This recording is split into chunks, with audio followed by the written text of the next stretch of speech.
اس نے کہا میں نے اس کے ساتھ کچھ نہیں کیا بلکہ آپ کے اس غلام نے مجھے گناہ کی دعوت دی، جب میں نے انکار کیا تو اس نے بچے کو قتل کر دیا، میں اس معاملے میں بالکل بے قصور ہوں، مجھ پر یہ الزام لگا رہا ہے۔ اس عابد نے کہا اے اللہ کی بندی، تو نے اپنے معاملے میں مجھے شک میں مبتلا کر دیا ہے، میں نہیں چاہتا کہ اب تو میرے ساتھ رہے، یہ 50 دینار لے اور یہاں سے چلی جا، یہ دینار تیری ضرورت میں کام آئیں گے۔ اس عورت نے 50 دینار لیے اور اللہ کی رحمت سے امید لگائے اندیکھی منزل کی طرف چل دی۔ ایک بستی کے قریب سے گزری تو دیکھا مجمع لگا ہوا ہے، یعنی لوگوں کی بھیڑ ہے، اور ایک شخص کو پھانسی دینے کے لیے لایا جا رہا ہے۔ بستی کا سردار بھی وہیں پر موجود تھا۔ وہ نیک عورت سردار کے پاس آئی اور کہا کیا ایسا ہو سکتا ہے کہ تم مجھ سے 50 دینار لے لو اور اس شخص کو آزاد کر دو؟ سردار نے کہا وہ کیوں؟ اس نے کہا بس یوں ہی۔ بستی کے سردار نے کہا لاؤ رقم میرے حوالے کرو۔ عورت نے وہ 50 دینار اس بستی کے سردار کو دے دیے۔ بستی کے سردار نے قیدی کو رہا کر دیا۔ وہ قیدی اس پاک دامن عورت کے پاس آیا اور کہا میری جان بچا کر تو نے احسان کیا ہے، آج تک کسی نے ایسا احسان نہیں کیا، اب میں تیری خدمت کروں گا یہاں تک کہ موت ہمارے درمیان جدائی کر دے۔ چنانچہ وہ شخص اس عورت کو لے کر سمندر پر پہنچا، کشتی چلنے کو تیار تھی، وہ دونوں کشتی میں سوار ہو گئے۔ عورت بے حد حسین تھی، اس کا حسن و جمال دیکھ کر سارے مسافر حیران رہ گئے۔ وہ عورتوں والے حصے میں آ کر بیٹھ گئی۔ لوگوں نے قیدی سے کہا یہ حسین و جمیل عورت کون ہے؟ اس آدمی نے، اس احسان فراموش نے یہ نہیں کہا کہ اس عورت نے میری جان بچائی ہے، بلکہ اس نے کہا یہ میری کنیز ہے، میں نے پیسے دے کر اسے خریدا ہے۔ کشتی میں موجود ایک شخص جو اس عورت کے حسن میں گرفتار ہو چکا تھا، اس نے کہا کیا تم اپنی کنیز کو فروخت کرو گے؟ اس نے کہا میں اسے بیچنا نہیں چاہتا کیونکہ یہ مجھ سے بہت زیادہ محبت کرتی ہے، جب اسے معلوم ہوگا کہ میں نے اسے بیچ دیا ہے تو اسے میری طرف سے بہت تکلیف پہنچے گی، اس نے مجھ سے وعدہ لیا ہے کہ میں اسے نہیں بیچوں گا۔ مسافر نے کہا تو مجھ سے منہ مانگی رقم لے لے اور خاموشی سے چلا جا، تجھے کیا ضرورت ہے کہ تو اسے بچائے؟ لالچی اور احسان فراموش دھوکے باز قیدی نے مال کے بوال میں پھنس کر مسافر سے بہت سارا مال لے لیا اور کشتی سے خاموشی سے اتر گیا۔ اس مسافر نے اس کشتی میں موجود تمام مسافروں سے کہہ دیا کہ میں نے اس عورت کو خریدا ہے، اب کوئی بھی مجھ پر بلا وجہ الزام نہیں لگائے گا۔ جب مسافر کو یقین ہو گیا کہ اس کا مالک جا چکا ہے، اب واپس نہیں آ سکتا، تو وہ عورت کے پاس گیا اور کہا آج سے تم میری ملکیت میں ہو، میں نے تمہیں خرید لیا ہے۔ عورت نے کہا اللہ کا خوف کر، تو نے مجھے کیسے خرید لیا جبکہ میں آزاد ہوں اور کسی کی ملکیت میں نہیں؟ مسافر نے کہا کہ ان باتوں کو چھوڑ، تیرا مالک تجھے بیچ کر یہاں سے جا چکا ہے، اب نہ تو اپنے مالک کے پاس جا سکتی ہے اور نہ ہی وہ رقم واپس کر سکتی ہے جو تیرے مالک نے مجھ سے لی ہے، میں نے بہت سارا مال دے کر تجھے خریدا ہے اور تمام مسافر اس پر گواہ ہے، اگر یقین نہیں آتا تو ان سے پوچھ لے۔ تمام مسافروں نے کہا اس نے واقعی تجھے خریدا ہے، ہم سب اس بات پر گواہ ہے۔ پاک دامن عورت نے کہا تمہارا بیڑا غرق ہو، اللہ پاک سے ڈرو، اللہ کی قسم میں آزاد ہوں، آج تک کبھی کوئی میرا مالک نہیں بنا، میں کسی کی کنیز نہیں جو کوئی مجھے بیچے گا، اس معاملے میں اللہ سے ڈرو۔ لوگوں نے اس مسافر سے کہا یہ اس طرح باز نہیں آئے گی، اس کے ساتھ جو سلوک کرنا ہے کر ڈال، خود ہی مان جائے گی۔ یہ سن کر مسافر اس کی طرف بڑھا۔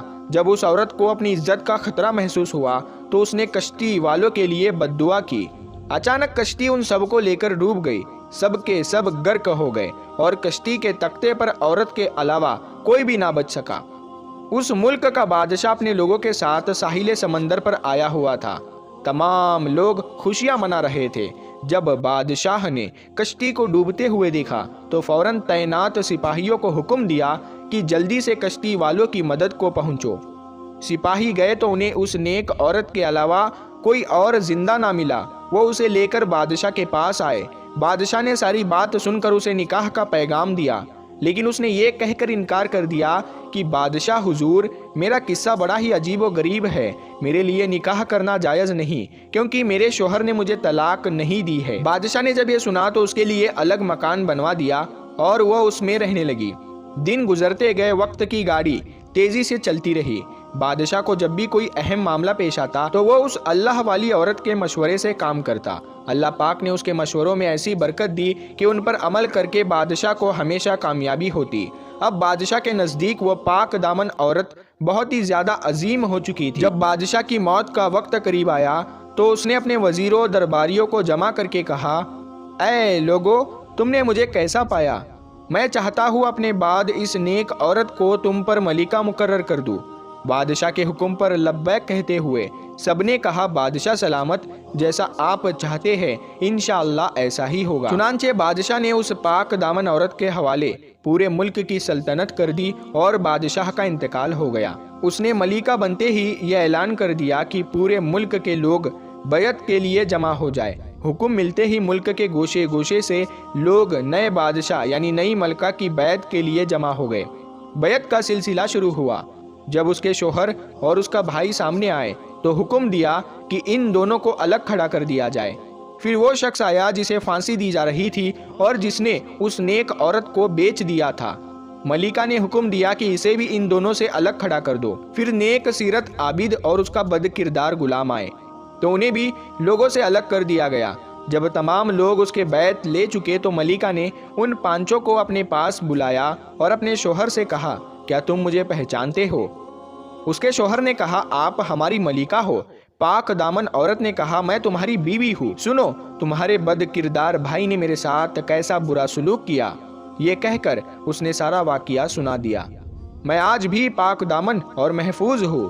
اب بتاؤ تمہارے اس بد کردار بھائی کے ساتھ کیا کیا جائے؟ اس کے شوہر نے کہا، اسے پھانسی دے دو، میرے سامنے پھانسی دو۔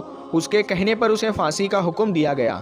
پھر عابد کے پاس آ کر اس نے کہا، اگر آپ کی کوئی حاجت ہو تو بتاؤ، میں وہی عورت ہوں جو آپ کے پاس زخمی حالت میں آئی تھی۔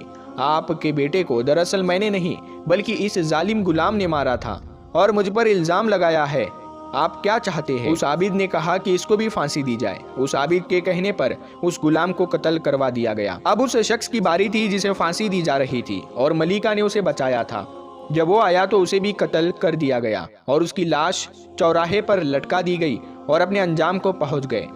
با حیا پاک دامن عورت نے اللہ والی نے ہر وقت اپنی عزت کی حفاظت کی، احکام خداوندی کو پیش نظر رکھا اور صبر سے کام لیا۔ آج اسے تاج و تخت اور عزت عظمت کی دولت میسر تھی۔ اسی طرح وہ سلطنت کو چلاتی رہی اور نیک حالت میں اس دنیا سے گئی۔